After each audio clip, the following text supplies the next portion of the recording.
Salve, rapaziada. We're coming off of God of War 2018. How do you top that? How do you deliver something that players will love maybe just as much as God of War 2018? The pressure was tremendous. Tá um mapa bonitão, velho.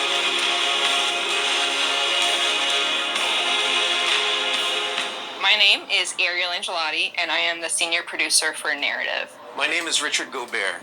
I'm the story lead for God of War Ragnarok. I'm Jody Kupsko, and I'm the supervising dialogue designer.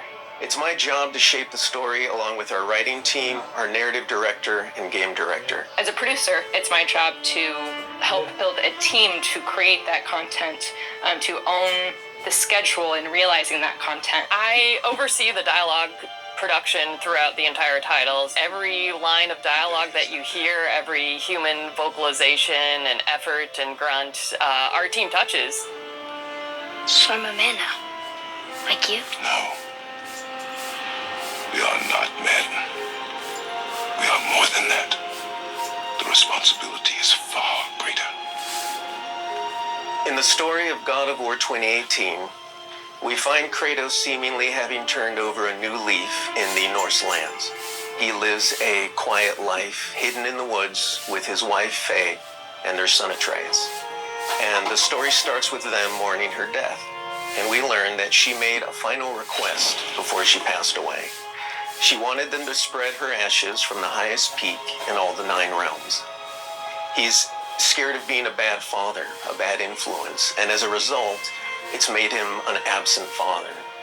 His greatest fear is that he's passed that evil that's inside of him onto his son. You are too quick to temper. You are rash, insubordinate, and out of control. This will not stand. You will honor your mother and abandon this path you have chosen. It is not too late. They befriend Freya, who is an exiled Vanir goddess who used to be married to Odin.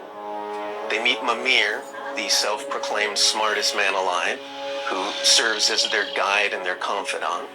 And they meet the Holdra brothers, Brock and Sindri, who are world-class weaponsmiths who end up their main source of upgrades and equipment. Now, among the enemies they make are the Aesir gods, whose leader is none other than Odin, someone we never meet in God of War 2018, but who casts a very long and dark shadow over the 9 realms. There are consequences to killing a god. Why? How do you know? How do you know? After many adventures, Kratos and Atreus end up fulfilling Mom's wishes, and over the course of that journey, they find out more about each other, about themselves, and finally find a common ground between them. They become the close family unit that Faye hoped that they would become.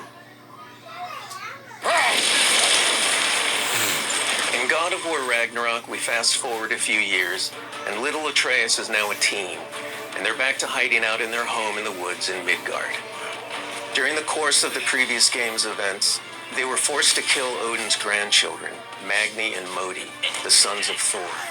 Thor does a lot of the lion's share of Odin's dirty work, and as a consequence, he's a very violent, unstable personality. At the end of the last game, they were also forced to kill Balder, the son of Odin and Freya, and that has its own set of consequences. He was a very powerful chess piece for Odin, one that Odin is incredibly bitter about losing. Freya has vowed vengeance against them for the killing of her son. Kratos and Atreus didn't want to kill him. They were friends with Freya. But Balder tried to kill her in front of them, and Kratos had no other option in the moment but to kill him to save Freya's life, even though it meant losing Freya's friendship. I will parade your cold body from every corner of every realm and feed your soul to the vilest filth in hell. That is my promise. He saved your life. He robbed me of everything.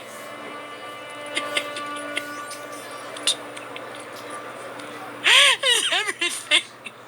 His death is also foretold to bring about Fimbulwinter, which is a brutal 3-year winter that is then followed by Ragnarok. It's an apocalyptic war between all the Norse gods, the giants, the dwarves, and the elves, and an army of the dead. They're all destined to fight in a battle that basically ends the world. Kratos is understandably worried about his son and what it means for him. You get to go on this journey with how Atreus grows into a young adult and how Kratos grows into his next era in his life, and really see kind of the parent that he's striving to be, but the person he's striving to be. I find that tale so incredibly relatable. We had started shooting plenty of content before the pandemic hit. In fact, the week before we all went work from home, we were doing a shoot. I remember being on and off that set, running back to the office and having to talk to studio leadership about what was going down and how this was going to impact us moving forward. And those were trying times. For us, it was a very unique challenge because we had to bring in actors and we had to record them. And so we had to look at different ways of adapting our typical motion capture process and dialogue recording process so we can continue production and continue at the quality that we wanted for our players and our fans. We had some actors stand in for other characters, actors who were already, who were like core to one of the scenes, might just be able to play a background character in another scene, to be able to avoid a situation where too many people were on set on any given day. We avoided compromising the story that we were trying to tell as a result of the pandemic and these limitations that we had to deal with. There were no cinematics that we changed. We still have the same characters in them in the final game. We just had to get a bit creative with how we shot the content. Our actor for Atreus, Sonny, is a teenage boy, and his voice changed dramatically throughout the several years on this title. I don't want to fight anyone. I just want answers. We had to go in and even out that performance so it sounds like it took place over a short period of time. That was a unique challenge on this one. The prophecies say Fimbulwinter leads to Ragnarok. War is coming.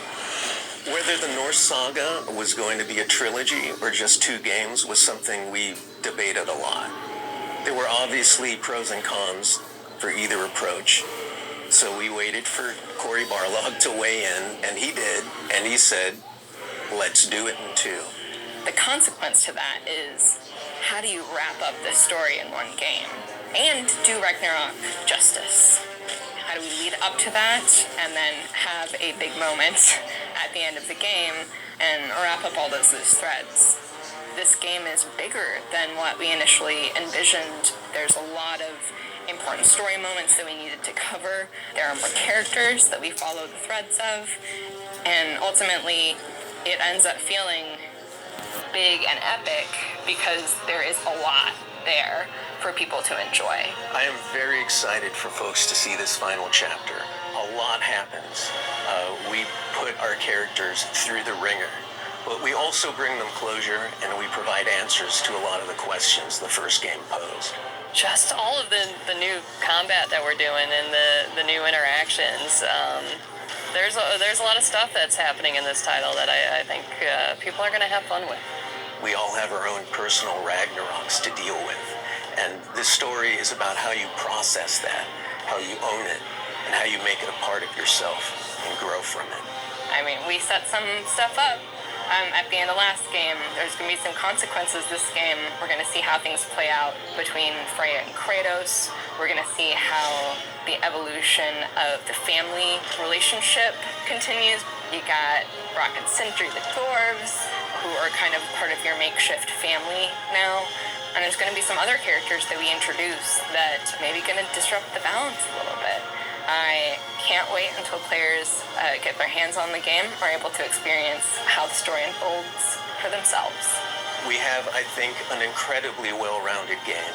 Very satisfying combat, beautiful and rich environments to explore, outstanding character art, a lush and moving soundtrack and soundscape.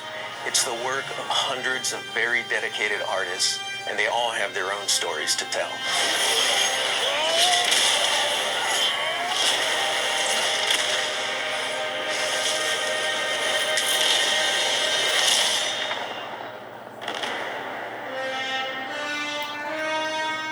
Tá top demais, filho.